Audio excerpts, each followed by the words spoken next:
రాష్ట్రంలో సీఎంగా వైఎస్ జగన్మోహన్ రెడ్డి 2019లో రాగానే విద్య వైద్యం మీద దృష్టి సారించడం జరిగింది. ముఖ్యంగా వైద్యానికి సంబంధించి నిపుణులైన వైద్యులు తయారు కావాలంటే రాష్ట్రంలో మెడికల్ కళాశాలలు ఉండాలనుకున్నారు. అష్ట కష్టాలకు వచ్చి రాష్ట్రంలో 16 మెడికల్ కళాశాలలు ఏర్పాటు చేయడానికి అనుమతులు కూడా తీసుకురావడం జరిగింది. మొదటి దశలో 5 కళాశాలలు ఏర్పాటు చేయటం, విద్యార్థులు కూడా చేరిపోవడం జరిగింది. ఈ నేపథ్యంలో అధికారంలోకి వచ్చిన కూటమి ప్రభుత్వం ఈ రానున్న మెడికల్ కళాశాలలు ఏవైతే ఉన్నాయో వాటిని అన్నింటినీ మూసివేసే ప్రయత్నం, తిరిగి ప్రారంభించే అవకాశం లేకుండా చేస్తున్న ఆరోపణలు అయితే వెల్లువెత్తున్నాయి. అసలు దీనికి సంబంధించి ఏం జరుగుతుంది? పీపీపీ మోడ్లోకి మార్చే ఇప్పుడు 16 మెడికల్ కళాశాలలు అనేవి రాష్ట్రంలో ఎప్పుడు కొన్ని దశాబ్దాల పాటు 4 దశాబ్దాల పాటు మెడికల్ కాలేజీలు ప్రభుత్వ రంగంలో కొత్త లేవు. ఈ నేపథ్యంలో జగన్మోహన్ రెడ్డి చాలా కష్టపడి ఈ కాలేజీలు తీసుకురావడం జరిగింది. 5 ప్రారంభం అయిపోయినాయి. మిగిలిన పరిస్థితి ఏంటి? వీళ్ళు ఎటువంటి ధోరణి అనుసరిస్తున్నారు? ప్రధానంగా ఇప్పుడు కొత్తగా ఏర్పడిన ప్రభుత్వము ఇప్పుడు గత ప్రభుత్వంలో చేసిన అభివృద్ధి పనులన్నిటిని కూడా తూట్లు పొడిచే కార్యక్రమం చేస్తూ ఉన్నారు. మరి చూసినట్టయితే ఎంతో ప్రతిష్టాత్మకంగా 16 కొత్త మెడికల్ కాలేజీలని తీసుకొచ్చిన ప్రభుత్వము ఘనత జగన్మోహన్ రెడ్డి గారి ప్రభుత్వం. మరి అలాంటి మెడికల్ కాలేజీలని వీళ్ళు రన్ చేసి దీన్ని కంప్లీట్ చేయాల్సిన బాధ్యత. ఇప్పుడు నేను ఒక్కటే అంశం అడుగుతా ఉన్నా, ఇప్పుడు ఉన్న మెడికల్ కాలేజీలకు ఏదైతే స్థలాలు కేటాయించి అక్కడ కన్స్ట్రక్షన్ జరుగుతూ ఉన్నాయో ఇవన్నీ కూడా ప్రైవేట్ పరము చేసే నిర్ణయం తీసుకుంటూ ఉన్నారు. అసలు నాకు అటు అర్థం కావట్లా. చంద్రబాబు నాయుడు గారు 14 సంవత్సరాలు ముఖ్యమంత్రి కింద ఉన్నప్పుడు ఉమ్మడి ఆంధ్రప్రదేశ్ రాష్ట్రంలో ఒక్కటైనా ప్రభుత్వ మెడికల్ కాలేజ్ తీసుకుని వచ్చారా అని ప్రశ్నిస్తూ ఉన్నా.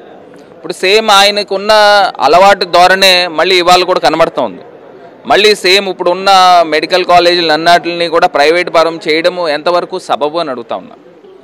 ఇప్పుడు already 5 medical colleges already academic years ప్రారంభమైనాయి. సెకండ్ ఇయర్ కూడా పిల్లలు ఆల్రెడీ జాయిన్ అవ్వబోతూ ఉన్నారు.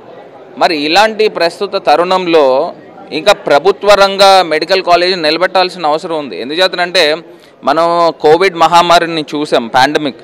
ఆ పాండమిక్లో ప్రజలందరూ కూడా ఏ రకంగా అల్లాడిపోయిన పరిస్థితులు కూడా చూసాం. ఇలాంటి పరిస్థితులు రాకూడదు అని ముఖ్యమంత్రి గారు ప్రతి జిల్లాకి, ప్రతి పార్లమెంట్ నియోజకవర్గానికి ఒక ప్రభుత్వ మెడికల్ కాలేజ్ తీసుకొస్తూ ఒక సూపర్ స్పెషాలిటీ హాస్పిటల్ని అనుసంధానం చేసే కార్యక్రమం చేస్తాం. మరి ఇలాంటి మంచి గొప్ప కార్యక్రమాలు చేస్తున్నప్పుడు మరి చంద్రబాబు నాయుడు గారు కూడా స్వాగతించి దీన్ని కంటిన్యూషన్ చేసి ఇంకా మెరుగైన ఇన్ఫ్రాస్ట్రక్చర్ తీసుకురావాల్సిన అవసరం ఉంది. మరి అలాంటి వ్యక్తి మనం కూడా ఎట్లా కాసిచ్చాలా? 5 మెడికల్ కాలేజీలు ఆల్రెడీ రన్నింగ్లో ఉన్నాయి, ఇవి పీపీపీలో మారుస్తారా? ప్రజలకు ఏం సమాధానం చెప్తారు?